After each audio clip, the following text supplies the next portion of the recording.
Saya cuma mau ngasih tahu, kalau adik-adik nanti baca kitab mufradatnya sulit, susah, payah, ribet, jelimet, jangan kesambet. Karena kita memang sedang berjuang membaca kitab kuning ini. Membaca kitab tidak bisa langsung kitab besar, dari kecil dulu. Fikih, matan takrib. Tak paham matannya, baca syarahnya. Fathul Qarib. Begitu juga dengan akidah. Tak bisa langsung kitab besar, matannya dulu. Aqidatul Awam. Aqidatul Awam ini siapa yang mensyarahnya? Sayyid Muhammad Alawi bin Abbas Al-Hasani Al-Maliki. Beliau mensyarah, datang murid beliau Kiai Ihya dari Malang menulisnya. Itulah dia namanya Jala'ul Afham Syarah Aqidatil Awam. Wujud qidam baqa mukhalafatu lil hawadisi qiyamuhu binafsihi wahdaniyah qudrat iradat ilmun hayat sama basor kalam. Kenapa mesti belajar sifat 20? Allah tidak pernah membatasi sifatnya cuma 20.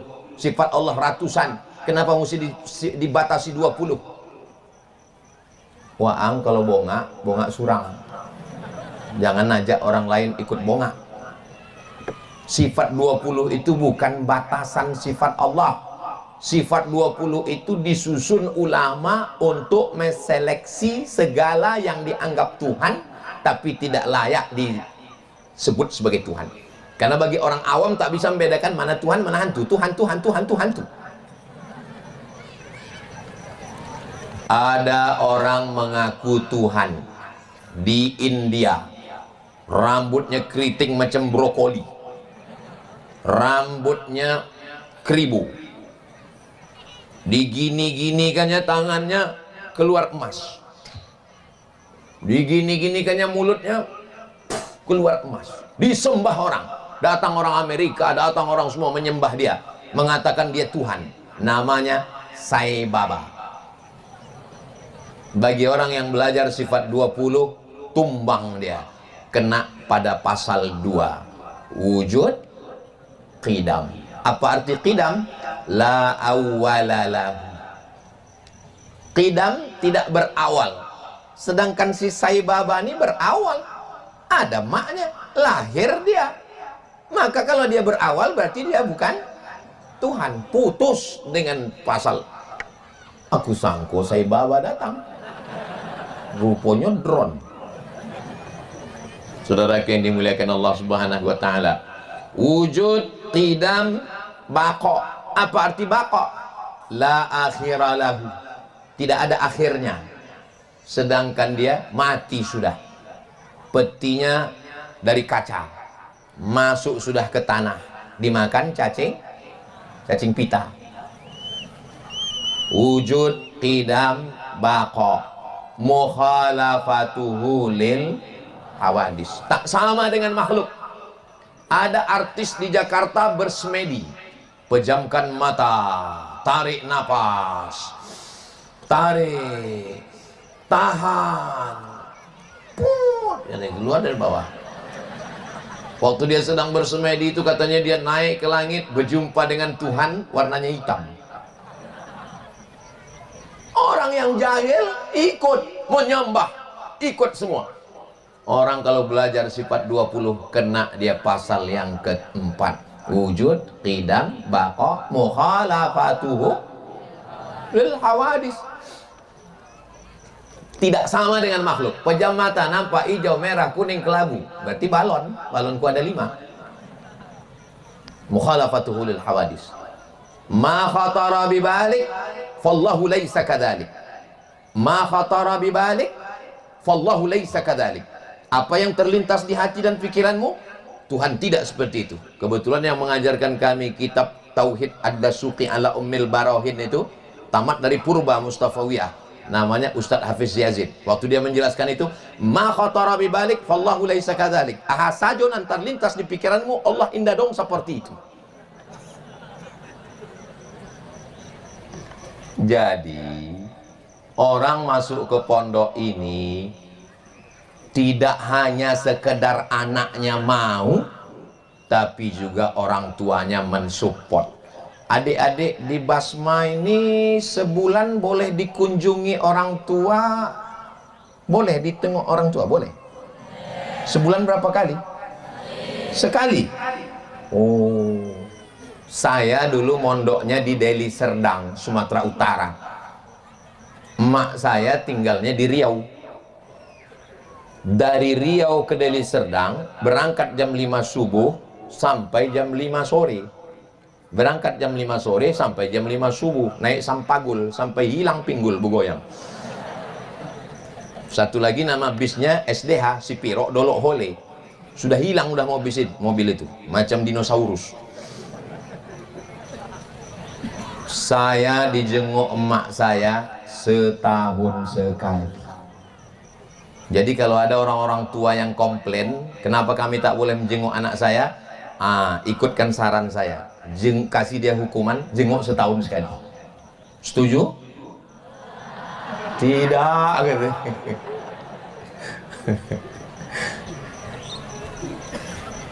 Orang tua yang sayang dengan anak bukan orang tua yang membiarkan tinggal di rumah, buatkan kamar, kasih TV sebesar layar tancap, kasih handphone, kasih HP, kasih gadget, kasih laptop, kasih komputer. Bukan.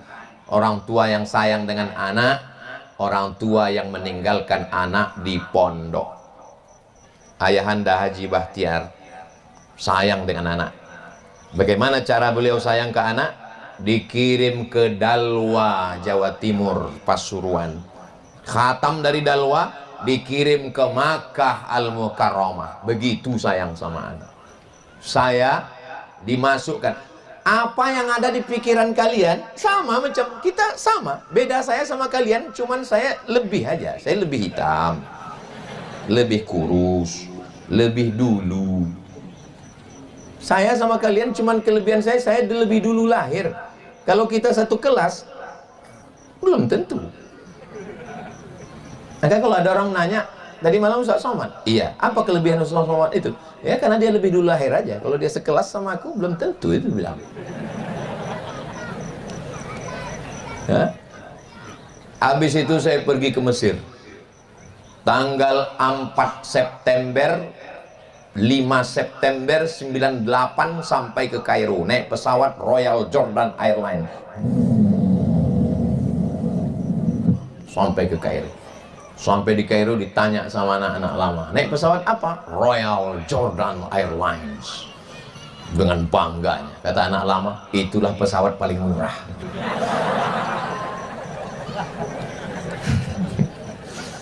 Empat tahun tak balik. 98, 99, 2000, 2001, 2002 bulan November baru pulang. Ompek tahun tidak pulang. Sampai terlintas di pikiran aku, jangan-jangan aku kok anak adopsi. Jangan-jangan aku kok anak angke. Saya tanya emak saya, aku ini anak kandung mak? Iya kata emak saya. Kau anak pertama, adik kau anak kedua, anak kandungku katanya. Aku nih mak sudah punya anak, rindu aku sama anakku, ku tinggal sehari rindu. Aku sampai tahun di Mesir, rindu mak ke aku. Rindu kata mak saya. Jadi macam mana cara mak menghilangkan rindu? Ku cari budak-budak sonik nan hitam macam kau. Anak-anak tetangga yang hitam macam kau, aku bawa ke rumah, ku kasih makan, ku bolikan kain, ku bolikan baju, ku sapu kepalanya. Hilang terobati rindu. Jadi jangan sangka kalian di sini, ibu ayah kalian di rumah nggak rindu. Rindu, sayang mereka. Saya tidak mau ada santri yang tiba-tiba jam 6 sore duduk di bawah pokok sawit merenung, akhirnya kemasukan setan. Kalian adalah anak-anak yang disayang. Aku mak kenapa dulu dimasukkan ke pondok? Aku dulu kenapa dikirim ke Mesir? Kenapa mesti berpisah? Karena kalau kau di rumah kau jadi hantu. Orang tua yang sayang dengan anak bukan yang diletakkan di celah ketiak. Orang yang sayang dengan anak jauh-jauhkan. Sayang dengan anak tinggal-tinggalkan. Sayang dengan anak pukul-pukulkan. Tapi jangan sampai bongkak. Ini adik-adikku sekalian, anak-anakku sekalian, kalian adalah orang yang disayang. Sekarang saya punya anak, anak saya wajib pondok. Sekarang saya punya keponakan, ponakan saya wajib mondok. Kalau anak keponakan saya tidak mau mondok, pecat jadi anak keponakan, dicoret dari kakak. Oh, kejam Ustaz Somad ini. Saya tidak kejam. Daripada nanti kita hancur dunia akhirat, lebih baik menderita sekarang. Cakap saya ini betul tak betul? Kok ada yang bilang tak betul, berhenti saya. Siapa di antara bapak ibu di Rokan Hulu, di Riau, di Indonesia kok, di Nusantara kok, yang sanggup membangunkan anaknya jam 3 subuh, tahajud, baca kitab, murojaah, ngapal Quran, berzikir, rotib al-haddad, rotib al-attas, hizbul bahar, hizib nawawi, sarapan pagi, masuk kelas, zuhur berjamaah, masuk sore, baca kitab, istirahat, olahraga, jam 5:30 persiapan mandi ke masjid, maghrib, isya, makan malam, jam 10 malam baru tidur. Tidak main handphone, tidak nonton TV, tidak buat dosa, tidak maksiat. Bahasa Arabnya mustahil. Nggak ada orang tua yang sanggup melakukan itu. Ustadz Somad kan ustadz, ya saya ustadz, sanggup ustadz melakukan itu, saya pun tak sanggup. Karena saya tak sanggup lah, maka saya meletakkan anak saya ke pondok. Di pondok dia aman, karena di pondok dikawal oleh para ustadz dan ustazah, didoakan di tahajud malam, dizikirkan, diamalkan, dituajuhkan. Orang tua hanya mampu.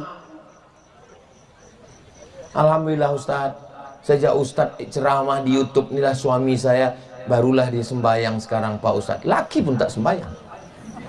Alhamdulillah Pak Ustaz, sejak mendengar ceramah Ustaz lah laki saya baru sembahyang. Sembahyang apa Bu? Sembahyang Jumat Pak Ustaz. Ibu sembahyang, aku pun baru semalam sembahyang Pak Ustaz. Karena kami sama-sama tak sembahyang itulah maka kami berjodoh Pak Ustaz. Lakinya genderuwo, bini mak lampir. Berarti anaknya tuyul. Aku kok bodoh Pak Ustaz, aku kok jahil Pak Ustaz, tidak bisa baca Quran Pak Ustaz, tapi aku ingin anakku tidak bodoh macam aku. Itu orang tua yang mantap. Ini sekarang banyak orang tua, aku kok bodoh Pak Ustaz, anakku mesti lebih bodoh dari aku. Apa ibu yang dimuliakan Allah Subhanahu wa taala? Ustaz Somad nih kalau bercakap kasar dia. Saya tidak kasar, saya ini orangnya lembut, cuman sound systemnya mantap. Nah, asal saya bercakap menggema suara itu ke sana. Takbir. Kalau saya takbir itu berarti sudah 45 menit. Tadi saya berdirikan jam 9, sekarang jam 9 lewat 50. Ternyata kalau kita ngomong di depan santri yang alim, yang faqih, yang ikhlas, waktu itu begitu cepat berlalu guys. Ustadz pengalaman Ustadz ceramah pernah terasa waktu itu lambat betul. Pernah. Di mana? Waktu ceramah menjelang buka puasa. Oh, lama ini minta ampun. Makanya beberapa telepon yang tanya, Ustadz Somad, ya bisa datang ke kantor kami. Acara apa Bu? Acara apa Pak? Ceramah menjelang berbuka. Usah lah gitu. Cemana kita mau fokus ceramah? Dia pun menggaru kepala. Lama kali lah azan maghrib. Kita pun yang ceramah menengok jam tuh macam mati jamnya. Tapi saya ngomong di basma nih, Masya Allah. Ustadz dari tadi ceramah, kenapa cuma nengok kami aja? Ini pondok. Kalau saya menengok ke perempuan, apa kata Syekh Fadli nanti? Saya mesti jaga harga diri saya juga kan? Ini perlu saya jelaskan supaya jangan ada dusta di antara kita. Tapi di Basma kok, anak bapak yang sekolah, yang mondok di Basma ini, jangankan sehelai rambutnya, mukanya pun tak nampak. Biji matanya aja lah berkedip-kedip.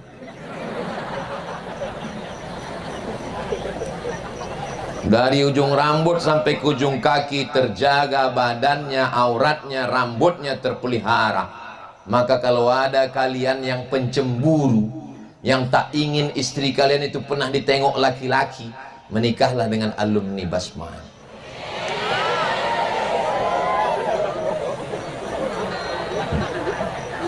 Kalau ada laki-laki yang mau istrinya ditengok orang, dibonceng orang, yang membonceng ini pula playboy cap tupai, itu namanya dayus. Apa namanya? Bukan gayus. Gayus pegawai pajak, pakai DD, dayus. Siapa dayus ya Rasulullah? Alladzi la yagharu ala maharimihi, yang tidak ada rasa cemburu kepada mahramnya. Bapak punya anak perempuan. Punya anak perempuan zaman sekarang bukan mudah, bukan senang. Anak perempuan, datang laki-laki sore Sabtu mau menjemput dia pakai sepeda motor yang bunyi knalpotnya bep bep bep bep bep bep bep bep bep bep bep. Asal lalu di muka rumah awak bep. Pak, boleh saya bawa anaknya? Orang tua dilema. Mau diizinkan takut dosa, tak diizinkan takut tak laku. Tetangga sudah bercakap, hari gini nggak punya pacar, apa kata dunia? Kalau ada orang yang ngomong begini ini gimana Pak Ustadz? Dia itu termasuk, ada nama dia dalam Al-Quran. Yang mana tuh ayatnya Pak Ustadz? Alladzi waswisu fi sudurin nas minal jinnati, setan. Hari gini nggak punya pacar, apa kata dunia? Kalau ada tetangga, orang tua, nanti waktu adik-adik libur ada orang ngomong begitu di pondok ya, iya, nggak punya pacar, enggak. Hari gini nggak punya pacar, apa kata dunia? Allahu la ilaha illa huwal hayyul qayyum. Diam kau setan. Kalian serius saja belajar, akidahnya mantap, fikihnya mantap, zikirnya mantap, ibadahnya mantap, hafalan Quran, baca kitab, bahasa Arab, bahasa Inggris. Nanti kalian jadi orang, di mana ada gula, di situ ada aku kok, yang lah tua, kurus, kering, hitam, tak ganteng. Cobalah tengok komen-komen di Instagram, di TikTok itu. Ustadz, jadikan aku yang kedua ya. Aku kok lah tua lah. Tolong nanti video ini sebelum diupload, yang ini diedit dulu. Kalau ditonton biniku payah balik.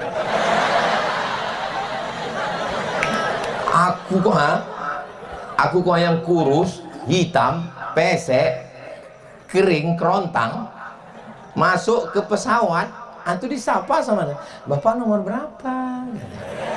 Pramugari tuh, belum yang ingin bercakap sama aku. Sudah duduk ditanya, mau teh apa? Teh manis? Ya manis, manis seperti aku.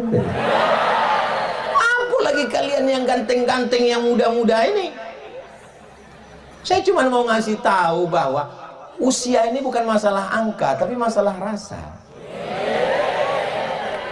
Kalian serius aja belajar, sir ala barakatillah, berjalan. Ustadz dulu waktu kuliah ada cita-cita mau menjadi Ustadz Kabir itu ini, tidak ada. Kami hanya berpikir kuliah, belajar, baca, ngapal, ujian, lulus. Niat saya waktu itu tak banyak satu. Aku mesti selesai S1, S2, S3, S teler, S cendol, S doger, S Bandung. Nanti kalau aku sudah dapat ijazah, aku ingin kerja, aku mau jadi dosen, aku dapat gaji, aku dapat duit. Aku ingin membahagiakan orang tua. Syekh Fadli selalu menjongok almarhumah emak saya, Hajah Rohana. Bahkan tadi waktu membacakan Yasin pun dibacakannya, disebutkannya. Setelah saya pulang, 11 tahun saya serumah. Akhirnya emak ini meninggal bulan Maret 11 Rajab 2019. Tapi saya sempat berbakti 11 tahun. Saya tak pernah punya cita-cita banyak. Saya cuman mau selesai kuliah balik. Syekh Fadli tadi menyebut nama saya panjang betul. Saya sebetulnya malu disebut begitu. Makanya nama saya selalu disingkat 3 huruf saja. O A UAS, UAS, ujian akhir semester. Lalu kenapa ditulis panjang-panjang sampai 4 meter? Ini ada asbabun nuzulnya. Dulu waktu saya baru pulang ke Pekanbaru, nama saya pendek aja, Ustadz Abdul Somad. Ada koran di Pekanbaru tuh, koran. Di halaman belakangnya banyaklah nama Ustadz, Ustadz, Ustadz, Ustadz. Menjual minyak lintah. Ustadz tukang jual lube. Jadi aku kok takut orang kok datang ke rumah, bukan nak mengundang pengajian, nak bertanya minta minyak lintah.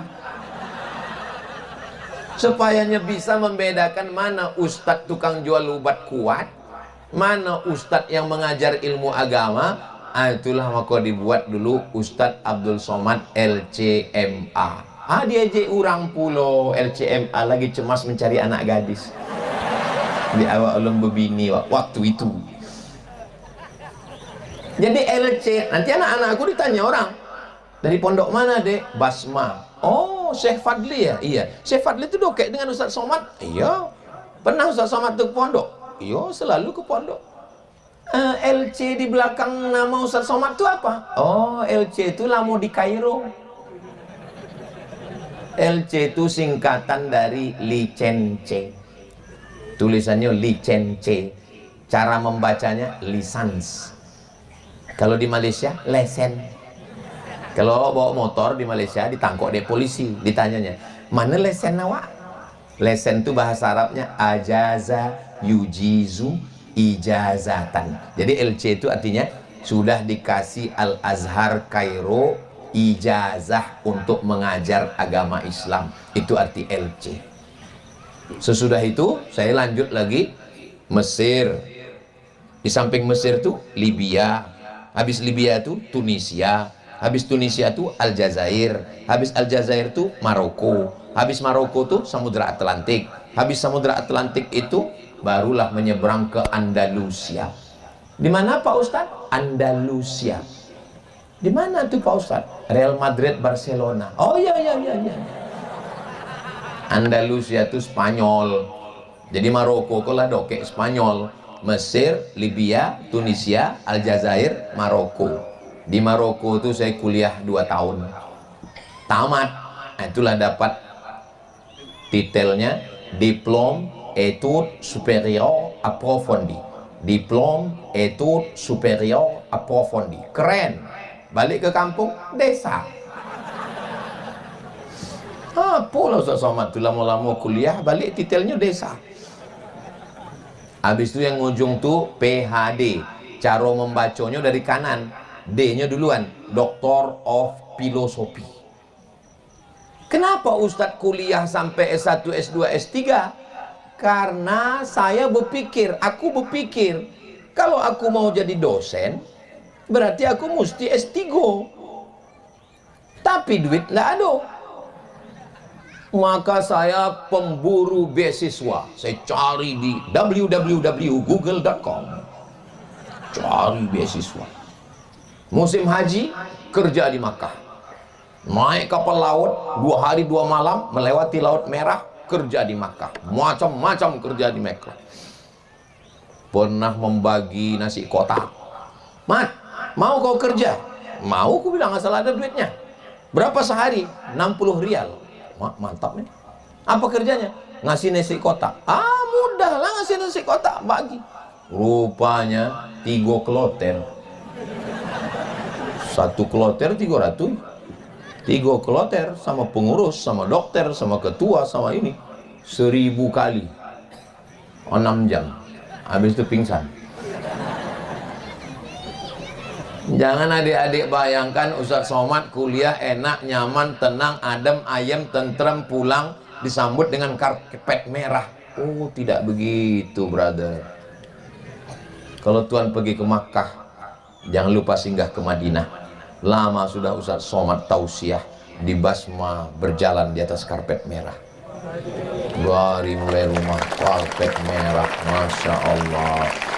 Aku waktu berjalan sama Pak Haji Bahtiar sama Syekh Fadli tadi diapit di karpet merah tuh, raso dirokan hulu rasoku. Bapak Ibu yang dimuliakan Allah, malam ini saya amat sangat bahagia. Apakah adik-adik bahagia? Of course. Saya tahu kalian bahagia. Ustaz tahu dari mana? Nampak dari senyum kalian yang lepas itu. Orang kalau lagi sedang suntuk, susah, nggak bisa begini. Pasti mukanya, kalaupun dia senyum, senyumnya itu tertahan. Kok bisa lope? Ini kadang, saya dulu kan mondok juga. Dulu kami di pondok, asal udah acara pengajian, banyaklah yang mengamalkan ilmu padi. Makin berisi, makin menunduk. Tapi di Basmani, saya melihat dengan mata kepala saya sendiri, santrinya bersemangat. Padahal saya ceramah dari jam 9, sekarang sudah pas jam 10. Ini jam ini bukan main-main jam ini. Ini merek jam ini Casio. Dikasih orang. 1 jam sudah saya berdiri, 1 jam sudah mendengar ceramah. Mereka matanya tetap melotot, tetap cas. Berarti santri Basma jauh lebih berkualitas daripada kami kulit sekolah dulu. Inilah hebat. Jangan tepuk tangan lu, masih banyak.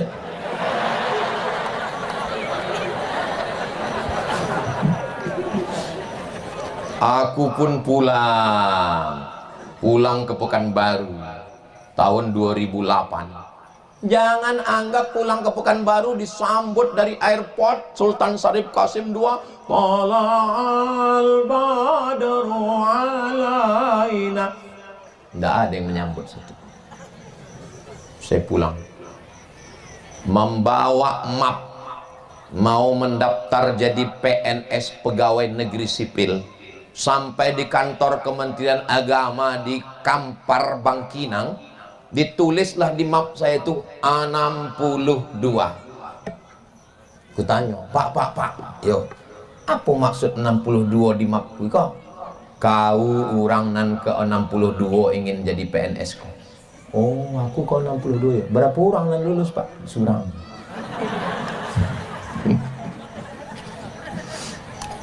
Tapi saya tetap ikut tes PNS. Serentak pula antara penyuluh dengan dosen. Kutanya mak, aku jadi penyuluh atau dosen? Kau S2 jauh-jauh balik menyuluh juga lagi. Dibayangkannya suluh tuh macam di kampung awak tukang suluh durian. Kau udah jauh-jauh sekolah menyuluh juga lagi katanya. Jadi gimana? Dosen lah katanya. Dosen tuh mantap katanya. Aku pun ikut tes dosen. Tes bahasa Inggris, TOEFL, Test of English Foreign Language. Bahasa Inggris kecil lah. Tes bahasa Arab. Awak lah mau di Arab. Tapi jangan sangko lah mau di Arab bisa bahasa Arab. Untung pun lah mau di Arab. Enggak. Habis bahasa Arab, bahasa Inggris. Tes potensi akademik. 200 soal disuruh selesaikan 1 jam. Soalnya, Tono, Tini, dan Toni menjaga warnet. Tini jaga di waktu pagi, Tono jaga di waktu sore, Tini, Toni dijaga waktu malam. Tini dan Toni tidak bisa bekerja sama karena pernah pacaran. Jam-jam berapa saja mereka pernah bekerja sama? Gilo soal kok. Awak belajar di Mesir sampai tahun, Maroko 2 tahun, disuruh menjawab Tono, Tini, dan Toni. Aku tahu ini caramu supaya menghabiskan waktuku. Itu taktik mereka supaya habis waktu awak, supaya tidak bisa menjawab. Maka saya jawab yang mudah saya jawab. Akhirnya lulus saya. Saya tanya, udah bisa saya jadi dosen? Belum. Apalagi? Tes mengajar. Oh, tes mengajar ini berat ini Pak Ustadz, kata dia. Saya tanya, berapa orang mahasiswanya? 20 orang. Dalam hati saya khutbah Jumat 200.